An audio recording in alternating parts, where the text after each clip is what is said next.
Bonjour, c'est le 7e jour de notre semaine sur Spécial Jeûne. Bon, on va pas s'arrêter là, c'était parti pour être une semaine, c'est une semaine qui va être prolongée parce que j'ai encore bien 3-4 sujets qui attendent derrière et non des moindres.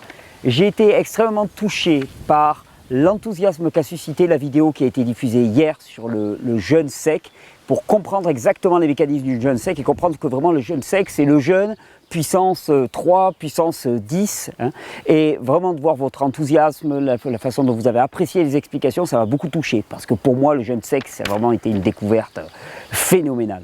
On remettra une couche de jeûne sec à la fin de cette série, on rentrera dans un peu plus de détails encore sur les mécanismes du jeûne sec, comment ça se passe au niveau cellulaire, et surtout on parlera de cette fameuse déshydratation, vous savez la déshydratation qui fait tellement peur, et on verra que la déshydratation, si elle est chronique, est effectivement extrêmement délétère. Par contre, la déshydratation, dans les limites de la capacité adaptative du système, peut être un facteur extrêmement favorable. Et que la déshydratation n'est pas un problème en jeûne sec. Ça peut paraître paradoxal, vous allez voir, on va s'en occuper. Aujourd'hui, on est dimanche. Je vous dis ça, moi je l'enregistre samedi en fin d'après-midi, mais on est dimanche, on va dire. On dirait qu'on est dimanche. Le dimanche, c'est globalement un jour de repos. On va parler du jeûne pour ceux qui ne peuvent pas jeûner ou qui croient qu'ils ne peuvent pas jeûner. Globalement, je vais vous montrer qu'en fait, il n'y a personne qui ne peut pas jeûner, que c'est juste une question de quantité d'adaptation. On va parler des femmes enceintes, des femmes allaitantes, des personnes qui travaillent, des personnes âgées, des personnes très faibles. Je me suis fait une petite liste, et des enfants. Et des personnes trop faibles ou trop maigres, hein, parce que c'est une problématique. On va aussi parler dans cette vidéo de monodiète, de cure de jus et de toutes les alternatives qui peuvent être présentées au jeûne stricto sensu. Alors, quand on parle de personnes qui ne peuvent pas jeûner, chaque fois on envisage des personnes pour qui il y a une difficulté, soit physiologique, soit au niveau organisationnel pour jeûner. Hein. Le jeûne étant l'abstinence volontaire de nourriture ou de nourriture et d'eau dans le cœur du jeûne sec. Alors, on va essayer de prendre ces différentes catégories, une par une, pour essayer de montrer quelles pourraient être les options pour ces personnes-là. Je vais d'abord commencer par les personnes qui travaillent. Aujourd'hui, on est dimanche. Donc a priori, il y a peu de gens qui travaillent le dimanche. Effectivement, il peut être difficile de jeûner et de travailler en même temps, surtout quand c'est une première expérience de jeûne. Pourquoi ? Parce que lors du jeûne, le fait qu'il y ait énormément de réactions de nettoyage dans le corps peut amener à des états émotionnels relativement perturbés. Donc si vous ajoutez au travail qui se fait à l'intérieur les sollicitations de l'environnement, vous avez un boulot qui demande énormément de concentration par exemple, donc il va consommer énormément de sucre au niveau du cerveau, alors que vous êtes en plein réglage, que votre corps n'a plus d'apport de sucre extérieur, donc il est en train d'essayer de commencer à brûler ses graisses, mais il n'y est pas vraiment habitué parce que c'est les premières fois où vous faites des jeûnes, donc la quantité de sucre est un peu limite, vous êtes limite hypoglycémie, hein, dans les premiers jeûnes, c'est ce qui se passe. On est limite hypoglycémie. Et là, à ce moment-là, il y a beaucoup de demandes de l'environnement. Ça peut être très, très difficile à gérer. Et d'ailleurs, la personne qui travaille avec moi à l'association, Hélène, me disait qu'elle avait reçu pas mal de messages de personnes qui s'étaient mis à jeûner un jour, 2 jours, puis au bout de 2 jours, ils sont à leur travail, ils n'y arrivent plus, ils perdent un peu les pédales, et à ce moment-là, ils se jettent sur de l'eau sucrée. C'est vraiment dommage. C'est vraiment dommage de couper une expérience de jeûne avec de l'eau sucrée.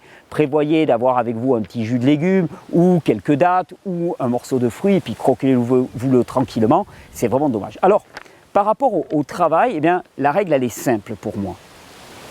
Adaptation progressive et surtout ne pas se mettre en adaptation progressive dans les conditions qui sont les pires.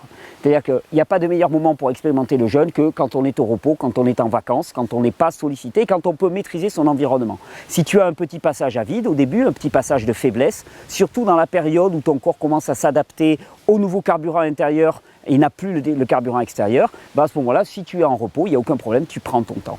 Donc, profitez de ce dimanche, profitez de tous les temps de repos, profitez de ces circonstances dans lesquelles vous êtes libre de pouvoir expérimenter le jeûne pour l'expérimenter. Et au boulot, rien ne vous empêche de pratiquer quelque chose, moi, auquel je crois énormément, et on va en parler beaucoup dans cette vidéo, c'est le jeûne intermittent. Le jeûne intermittent, ça veut dire que tu ne vas pas manger, par exemple, le matin, tu vas manger à midi, ou tu vas manger à 2 heures, ou tu vas manger à 3 heures, ou à 4 heures. Tu te laisses une plage de temps sur la journée suffisante pour que ton corps soit en processus de nettoyage. Et on a vu que dans le jeûne intermittent, on a toutes les vertus du jeûne court, c'est-à-dire boost de la production hormonale. Il y a plus de sang qui arrive au niveau du cerveau, tu es mieux focalisé, plus efficace. Et ça ne peut être que profitable pour ton travail. Mais la règle, c'est on apprend à s'adapter dans des périodes où les contraintes extérieures sont les moindres. Et vous savez, il y a il y a un adage qui dit celui qui veut faire trouve des solutions, celui qui ne veut pas faire trouve des raisons. Et par rapport aux jeunes, on est parfois souvent en train de trouver des raisons pour ne pas jeûner, pour ne pas s'engager là-dedans. Et là, ça vaudrait le coup d'interroger vraiment notre détermination propre. C'est-à-dire, est-ce qu'on a vraiment fait le choix? Je vous raconte ça parce que j'avais un ami comme ça, enfin un ami, c'est devenu un ami, qui participait à un stage. Et je parlais de toutes ces circonstances et puis la personne vient me voir au bout d'un moment et me dit écoute, ça tombe mal, moi je travaille quasiment 6 jours sur 7 et je suis VRP, représentant de commerce. Et il me dit, tu me parles de réforme alimentaire, mais moi la plupart des négociations d'affaires se passent autour d'un repas de restaurant et plutôt des restaurants, des soi-disant bons restaurants, c'est-à-dire une nourriture extrêmement riche, extrêmement transformée, cuite et ainsi de suite. Donc il me dit, je vois mal comment je peux mettre ça en place. Et puis on a réfléchi ensemble et on est arrivé à une solution. La solution c'est, tu ne manges qu'au restaurant. Ça veut dire quoi? Ça veut dire que la plupart du temps, il ne faisait pas 2 repas sur la journée au restaurant, il n'en faisait qu'un. Bon, alors la plupart des jours, il ne mange qu'un seul repas. Et le seul repas qu'il mange, c'est le repas qu'il fait au restaurant. Et puis le dimanche ou le samedi, quand il est en repos, il ne mange pas, il jeûne. Donc il ne faisait plus que des repas au restaurant. Il pouvait dire, moi, pendant plusieurs mois, je n'ai mangé qu'au restaurant. Sauf qu'il mangeait peu. Et quel a été le résultat? C'est une personne qui s'orientait doucement vers un petit diabète, qui avait de l'hypertension, du surpoids. En l'espace de 3 ou 4 mois, tout ça, ça a été définitivement réglé. Donc, il y a des solutions à trouver. Et quelque part, je vous le dirai plusieurs fois dans cette vidéo, mais c'est à vous de vous tailler le jeûne à votre mesure. Il n'y a pas de règle, il n'y a pas de on doit, il n'y a pas de il ne faut pas.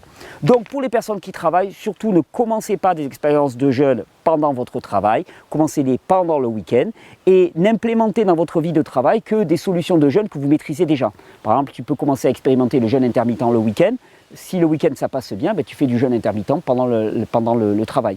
Et puis en te donnant un joker, c'est-à-dire que si au niveau émotionnel et tout, au boulot ça brasse trop, hop, tu manges un petit bout pour calmer le jeu, et tu ne considères pas ça comme un échec. Alors ensuite, il y avait la question des personnes trop faibles ou trop maigres pour jeûner, pour manger, pour jeûner. Alors, soyons clairs, si tu es trop maigre en particulier, alors soit il y a une carence d'apport et on est clairement dans l'anorexie et ça dépasse le cadre de ces vidéos. Si tu n'es pas dans une carence d'apport, c'est que tu es dans une carence de digestion et d'assimilation, c'est-à-dire que tu ne digères pas. Quel meilleur moyen y a-t-il d'optimiser la digestion que de faire moins de repas? J'ai pu l'expérimenter, je suis un grand maigre à la base. Comment est-ce que j'ai pu reprendre du poids? En diminuant mon nombre de repas. Parce que quand j'arrivais au repas du soir, régulièrement, je n'avais plus aucune digestion. Mes repas, je ne les digérais plus du tout. Là, en faisant un seul repas par jour, quand j'arrive le soir, j'ai une capacité à digérer des cailloux, comme on dit. Alors, il est certain que pour les maigres et pour les fatigués, donc qui ont tous un système adaptatif qui est extrêmement faible, il ne va pas falloir leur demander une longue adaptation. Le jeûne intermittent va être la panacée, littéralement pour vous. C'est-à-dire que ça va être juste l'optimisation, le côté stimulant que peuvent avoir les jeunes courts, ça va booster l'hormone de croissance, ça va booster le métabolisme protéique, ça va booster la production d'adrénaline, de noradrénaline. Vos organes de digestion vont recevoir plus de sang. Vous économisez vos sucs digestifs. Les enzymes pancréatiques, par exemple, vont être économisées. La bile va être économisée. Ce qui veut dire que quand vous allez en avoir besoin, vous allez en avoir beaucoup de disponibles. Donc la règle, c'est jeûne intermittent de manière à potentialiser la digestion, l'assimilation et reprendre enfin du poids. Alors après, il y a un cas particulier que je voulais faire, c'est sur les femmes enceintes et les femmes allaitantes, parce qu'on me pose aussi très souvent la question. Alors pour les femmes enceintes, la règle de sécurité, c'est de dire pas de jeûne. Ça peut être modulé, je dirais pas de jeûne durant les 3 premiers mois, surtout s'il y a un antécédent de fausse couche, parce que le fœtus souvent est quand même dans une période où tout n'est pas encore bien stabilisé, donc on ne prendra pas de risque. On ne dit pas de jeûne, mais le jeûne intermittent, surtout pour les personnes qui l'ont déjà expérimenté, peut être tout à fait bienvenu. Là encore, en sachant que c'est un moment de bouleversement hormonal, il peut y avoir des pulsions, des fringales finalement auxquelles on ne s'attend pas. Donc ne pas considérer comme un échec le fait d'un seul coup de se retrouver à manger à n'importe quelle heure, bien que ça ne respecte pas le calendrier qu'on s'était fixé. Femmes allaitantes, alors là c'est beaucoup plus intéressant parce qu'on m'a toujours dit que les femmes allaitantes ne peuvent pas jeûner parce qu'autrement il n'y a plus de lactation, il n'y a plus de production de lait. Alors pour reprendre une phrase célèbre d'Einstein qui avait dit à un de ses collègues, mon cher ami, c'est une théorie très intéressante mais malheureusement qui est complètement démentie par les faits. Là c'est exactement la même chose, c'est-à-dire que pour n'importe qui va essayer, moi j'ai vu j'ai la chance d'avoir dans mon environnement beaucoup de bébés, c'est chouette. Donc beaucoup de femmes qui allaitent, c'est encore plus chouette, parce que je me retrouve dans un environnement où les mamans allaitent encore. Et donc j'ai pu voir des tas de personnes expérimenter 24, voire même un peu plus, 36 heures de jeûne et ne pas avoir de rupture de la lactation. Alors bien sûr c'est individuel, ça va demander de s'étalonner, mais généralement un jeûne de moins de 36 heures pour une femme allaitante, c'est tout à fait acceptable. Et on va dire oui mais alors si tu jeûnes, les toxines que tu vas relâcher partent dans le lait. Alors je vais te rassurer, de toute façon les toxines elles partent dans le lait. Que tu jeûnes ou que tu ne jeûnes pas, c'est exactement la même chose. Et quelque part, en jeûne, tu vas faire en sorte quand même qu'il y en va boire une bonne quantité qui va partir vers les émonctoires. Donc il y a quand même plus de chances de ne pas intoxiquer le bébé. Mais il y avait un médecin américain qui une fois avait fait une blague dans un congrès qui disait est-ce que vous connaissez le meilleur moyen de détoxifier les métaux lourds? Et là, gros silence, et il dit faites un bébé. Pour les femmes, faites un bébé. Parce que vous allez lui refiler tous vos polluants, parce que ça passe dans le lait, les matières grasses et ainsi de suite. Donc le jeûne pour les femmes allaitantes, c'est tout à fait possible, à condition de rester fixé sur son ressenti, de ne pas faire un concours de durée, et surtout de rester attentif, et au moindre signe, hop, on repasse sur quelque chose de normal. Ensuite, il y avait le cas des personnes âgées, parce que souvent on me dit ouais mais cette personne elle est trop âgée pour jeûner. Alors là au contraire, pour moi c'est une aberration. La personne âgée, ce qu'elle a de caractéristique, quand on avance son âge souvent, c'est que notre système adaptatif s'épuise. Alors c'est la norme, c'est pas normal mais c'est la norme, parce que notre mode de vie actuellement nous pousse vers l'épuisement.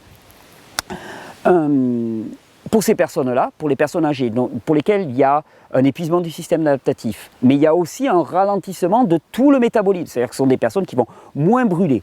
Mais à ce moment-là, il y a un moyen extraordinaire de booster le métabolisme, d'augmenter la production d'hormones qui vont participer au système adaptatif, c'est le jeûne, et le jeûne sec en particulier, le jeûne intermittent parfaitement adapté, jeûne sec intermittent, là vous avez un truc parfait. C'est-à-dire que par exemple pour les personnes âgées, moi je dirais qu'un repas par jour suffira certainement largement. Un repas par jour pris par exemple en milieu de journée ou le soir selon les desiderata de la personne. Vous avez un boost hormonal, un boost du métabolisme, vous allez mieux assimiler ce que vous allez manger, vous allez avoir une meilleure synthèse protéique, un boost de l'hormone de croissance, beaucoup de production de principes neurotrophiques, donc au niveau cérébral, clac, ça marche, vous prémunissez contre maladie d'Alzheimer et ainsi de suite au quotidien. Alors, vous allez avoir peut-être du mal à vous lancer dans un jeûne long. Et on va faire toute une vidéo sur les jeûnes longs qui va venir d'ici une vidéo ou deux. Vous allez avoir du mal à vous lancer dans un jeûne long. Par contre, un jeûne intermittent, ce n'est pas un problème. Et au niveau neuronal, vous allez faire extrêmement de bien à tout votre cerveau. Donc, vous n'allez rien perdre de ça. Et pour moi, le jeûne sec intermittent devrait être le mode de vie normal des personnes âgées. Et ensuite, il reste le cas des enfants. Alors, les enfants, peut-on faire jeûner les enfants? Alors, la réponse pour moi, elle est simple. Physiologiquement, oui. Absolument, ça ne pose aucun problème, surtout si on est sur du jeûne intermittent.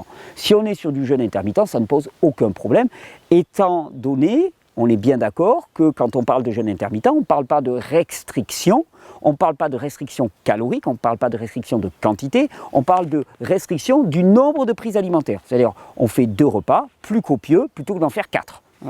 Donc sur les enfants, ça ne pose aucun problème. Je dirais même que d'un point de vue biologique, le petit déjeuner est une aberration. Le corps n'est pas prêt à digérer à ce moment-là. On lève les enfants là, à 8 heures là, avant de partir en cours, puis on les force à manger leur petit bol et ainsi de suite. Il vaudrait mieux leur donner 1 ou 2 bananes et quelques dattes dans le cartable. Et puis s'ils ont fait un cours de la matinée, ils peuvent manger un bout à la récréation. Mais s'ils ont faim. Et ne pas les habituer à sauter sur de la nourriture dès qu'ils sont jeunes. Ceci étant dit, pour les enfants, il y a quand même un principe absolu, c'est toujours avec leur assentiment. C'est-à-dire qu'on ne fait rien contre la volonté d'un enfant. Ça, pour moi, c'est absolu. Mais oui, les enfants peuvent jeûner. Le jeûne intermittent leur va très bien. Ça va booster l'hormone de croissance. Ça va booster la circulation sanguine. Donc, pour les enfants qui sont fatigués par l'école, ça ne peut que les rendre plus disponibles le matin pour pouvoir mieux travailler à l'école, si tel est leur désir et tel est le vôtre. Donc c'est là aussi quelque chose qui devrait être intégré dans les programmes scolaires, la pratique du jeûne, et se rendre compte que ça rend les enfants plus forts, plus résistants, plus adaptatifs et plus attentifs. Ça monopolise et ça optimise leur capacité cérébrale. Donc globalement, toutes les personnes qui ne peuvent pas jeûner, vous avez vu, la réponse pour moi elle est unanime, c'est jeûne intermittent. Si tu ne peux pas faire du long jeûne, tu peux faire un jeûne intermittent. Et ça, pour moi, c'est quelque chose de très important. Parce qu'on aurait tendance à croire qu'il y a une façon de jeûner. Et il faut jeûner comme ci, comme ça. Et puis si tu fais des jeûnes courts, ça n'a pas de sens. Puis si tu rends ton jeûne, tu as raté, et ainsi de suite. Il n'y a pas une seule façon de jeûner. Et c'est à vous de vous tailler un jeûne qui corresponde à votre mode de vie, à vos besoins et à vos capacités du moment. Et globalement, il faut bien vous souvenir que vous avez le droit de faire ce que vous voulez. Souvent, on me dit, mais est-ce que je peux jeûner en fumant, par exemple? Je dis, oui, tu peux. Bien sûr que tu peux. Je veux dire, tu ne vas pas mourir sur place si tu le fais. Alors, il y en a qui vont me dire, oui, mais c'est dommage, et ainsi de suite. Oui, mais si l'alternative, c'est jeûner en fumant, ou alors ne pas jeûner, jeûne en fumant. C'est comme un ami qui me disait, moi j'ai besoin de mâcher un chewing-gum pendant que je jeûne. Est-ce que c'est idéal? Non. Est-ce que tu peux le faire? Oui. Et est-ce que tu vas avoir les bienfaits du jeûne? Oui. Parce que bien sûr, il va y avoir un petit inconvénient à ça, mais par rapport aux bienfaits du jeûne, donc ne vous mettez pas la barre trop haut, mettez-vous la barre là où vous pouvez y arriver, à votre limite de capacité adaptative, et prenez comme vous êtes. Il n'y a pas de règle, il n'y a pas de on doit ou on ne doit pas. Ça n'existe pas. Ça, c'est les spécialistes du jeûne qui vont peut-être vous balancer des absolus comme ça. Ça n'existe pas. Le jeûne, c'est le vôtre. C'est votre expérience intime. Il n'y a que vous pour placer la limite. Alors, pour terminer cette vidéo, quand on parle de jeûne, quand on parle de personnes qui ne peuvent pas jeûner, on pense souvent aussi à toutes les approches alternatives qui vont dans le sens d'une décroissance alimentaire. Et la décroissance alimentaire va toujours avoir une action sur le corps qui va aller dans le sens de l'autophagie, du nettoyage. Et donc on peut penser aux monodiètes qui consistent à ne manger qu'un seul type d'aliment pendant un certain temps, pendant plusieurs jours par exemple, monodiète de banane, monodiète de pommes, monodiète d'orange. Tu peux faire aussi, alors, puisque tu peux adapter, tu peux faire une monodiète de chips de crevettes par exemple. Pourquoi pas, monodiète de Mars, ou monodiète de Kinder Bueno, j'en sais rien. C'est moins idéal. Mais de toute façon, à partir du moment où tu feras une monodiète, ça sera quand même une décroissance alimentaire par rapport à ce que tu fais d'habitude. Enfin, généralement, une monodiète de fruits. Ou alors, par exemple, les cures de jus, dans lesquelles, alors il y a toutes les gradations. Il y a la cure de jus dans laquelle on ne consomme que des jus de légumes. Et puis, il y a la monodiète de cure de jus. C'est-à-dire que tu ne vas faire qu'un seul jus que tu vas consommer tout le temps. Alors, ça peut paraître une facilitation par rapport au jeûne.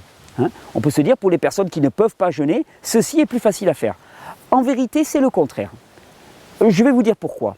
Bon, premièrement, parce que pour avoir les mêmes effets qu'un jeûne, et a fortiori un jeûne sec, avec une cure de jus, il va falloir 10 fois plus de temps. C'est-à-dire un jour de jeûne sec, il va te falloir 10 jours de cure de jus. Donc c'est beaucoup plus long, beaucoup plus difficile à mettre en place, beaucoup plus difficile de se monopoliser pendant autant de temps. Et surtout, particulièrement concernant les monodiètes, quand tu fais une monodiète, tu consommes qu'un seul type d'aliment pendant un certain temps. C'est-à-dire qu'il n'y a qu'un seul type de nutriments. Une pomme par exemple, ça contient des sucres et ainsi de suite, mais il y a beaucoup d'éléments. La pomme ne contient pas tout. La pomme n'est pas un aliment complet. Ça veut dire donc que ton corps va devoir compenser, taper dans ses réserves. Et la monotonie alimentaire demande une forte capacité adaptative. Et d'ailleurs, combien de personnes ont tenté par exemple de faire une cure de banane? Parce que c'était très à la mode. Moi je vais vous décrire ma cure de banane. On est dimanche, donc on prend un peu plus de temps. Ce n'est pas la vidéo courte que j'avais prévue, on prend un peu plus de temps. Monodiète de banane, tu te dis je me lance dans une monodiète de banane. Tu commences à acheter ton carton de banane, tu les fais bien mûrir, elles sont prêtes, tu te lances dans ta monodiète. Tu fais un jour, tu fais 2 jours, au bout du 3e jour, mais les bananes, t'en peux plus, tu es écœuré de bananes. L'écœurement, c'est un signal du corps qui te dit, là, il manque des nutriments. Tu n'as qu'une envie, c'est de manger quelque chose de salé. Tu rêves de chips, tu rêves de saucissons, tu rêves de je ne sais pas quoi, tu rêves de cacahuètes salées. Pourquoi? Parce que la banane contient beaucoup de potassium, peu de sodium. Si tu es plutôt du type profil fatigué, tu vas avoir du mal à t'adapter, à retenir les minéraux, à retenir le sodium et à excréter le potassium. Et à ce moment-là, tu vas te retrouver en sursaturation. Et ton corps te renvoie un signal d'écœurement. La monodiète est relativement difficile et demande des organismes qui ont une très bonne capacité adaptative. Ce n'est pas une facilitation, c'est une complexification. La cure de jus, elle peut présenter des inconvénients aussi. Pour des personnes qui sont pléthoriques, qui ont une grande vitalité, aucun problème. Pour des personnes qui ont une grande capacité adaptative, aucun problème. Par contre, l'inconvénient qu'on va trouver dans une cure de jus, c'est beaucoup de liquide.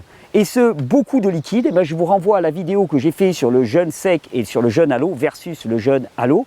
Le problème de la dilution du sang, le problème de la baisse de la concentration des minéraux dans le sang, pour les personnes qui ont une faible capacité adaptative, ça va être un inconvénient. Vous savez quoi? Paradoxalement, je pense que plus une personne est fatiguée, plus une personne est faible, plus la meilleure des choses qu'elle ait à faire, c'est du jeûne sec. Parce que le jeûne sec, on n'apporte rien au corps, ni eau, ni alimentation. On lui laisse se débrouiller, sa capacité adaptative.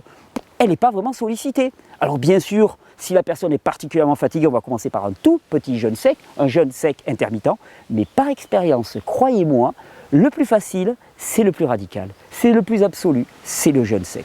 Ça ne veut pas dire que vous ne pouvez pas faire de monodiète, que vous ne pouvez pas faire de cure de jus, mais sachez que ça va vous demander une bonne capacité adaptative. Et si vous ne l'avez pas, vous pouvez toujours essayer, mais ne soyez pas déçus et ne vous auto-flagellez pas si vous n'y arrivez pas. C'est juste que vous aurez suivi votre ressenti et que votre corps vous aura dit stop.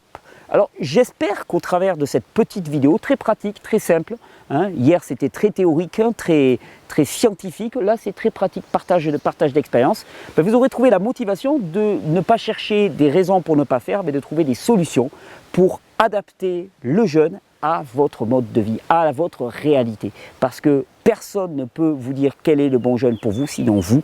Et le meilleur jeûne pour vous, c'est celui qui correspondra, qui rentrera pile poil dans votre vie. C'est pas celui du voisin, c'est pas ce que je fais moi, c'est pas ce que fait un tel, c'est pas les miracles qui sont vantés sur Internet, c'est vous comment dans votre vie. Vous pouvez aller vers des moments de raréfaction alimentaire, de diminution drastique de la nourriture et de l'eau, de manière à avoir cette optimisation des mécanismes de réaction du corps en période de disette et dont on a vu toutes les merveilles, que ce soit sur le plan intellectuel, cognitif, métabolique, à tous les niveaux. Donc je vous souhaite une bonne régénération, je vous souhaite un bon dimanche. Faites de ce dimanche, si vous voyez cette vidéo ce matin, alors aujourd'hui vous êtes au repos, mais ne mangez pas. Expérimentez ou sautez le petit déjeuner, allez jusqu'à midi, 2h, 3h.